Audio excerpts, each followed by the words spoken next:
Bonjour à tous, merci d'être à l'écoute de Propos sur le bonheur, l'émission qui met le bonheur au centre de ses priorités.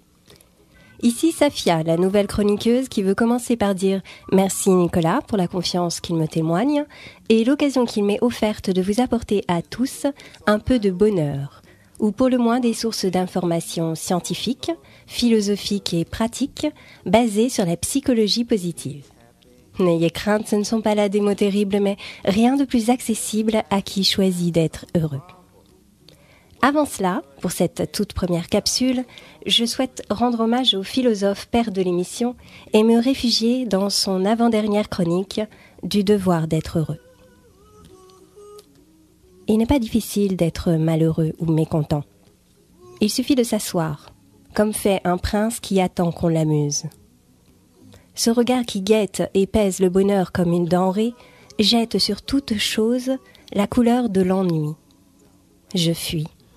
L'expérience m'a fait voir assez que l'on ne peut distraire ceux qui s'ennuient d'eux-mêmes. Au contraire, le bonheur est beau à voir. C'est le plus beau spectacle. Quoi de plus beau qu'un enfant? Mais aussi, il met tout à ses jeux. Il n'attend pas que l'on joue pour lui.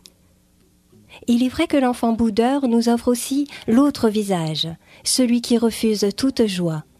Mais chacun a pu connaître de grands enfants qui n'ont point cessé de bouder. Que leur raison soit forte, je le sais. Il est toujours difficile d'être heureux. C'est un combat contre beaucoup d'événements et contre beaucoup d'hommes. Il se peut que l'on y soit vaincu. Il y a sans aucun doute des événements insurmontables et des malheurs. Mais c'est le devoir le plus clair peut-être, de ne point se dire vaincu avant d'avoir lutté de toutes ses forces. Et surtout, ce qui me paraît évident, c'est qu'il est impossible que l'on soit heureux si l'on ne veut pas l'être. Il faut donc vouloir son bonheur et le faire. Ce que l'on n'a point assez dit, c'est que c'est un devoir aussi envers les autres que d'être heureux. On dit bien qu'il n'y a d'aimer que celui qui est heureux. Mais on oublie que cette récompense est méritée, car le malheur, l'ennui et le désespoir sont dans l'air que nous respirons tous. Aussi nous devons reconnaissance et couronne d'athlètes à ceux qui digèrent ces miasmes et purifient en quelque sorte la commune vie par leur énergique exemple. Aussi n'y a-t-il rien de plus profond dans l'amour que le serment d'être heureux. Tout homme et toute femme devrait penser continuellement à ceci, que le bonheur, j'entends celui que l'on conquiert pour soi, est l'offrande la plus belle et la plus généreuse. J'irais même jusqu'à proposer quelques couronnes civiques pour récompenser les hommes qui auraient pris le parti d'être heureux.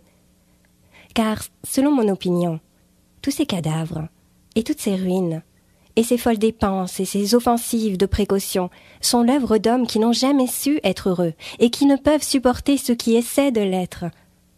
Quand je reconnais quelques gnomes qui annoncent les guerres et les préparent, je n'examine jamais ces raisons, étant assez instruit sur ces malfaisants génies qui ne peuvent supporter que l'on soit tranquille. On devrait enseigner l'art d'être heureux. Merci à tous, c'était Safia pour Propos sur le bonheur. À la semaine prochaine.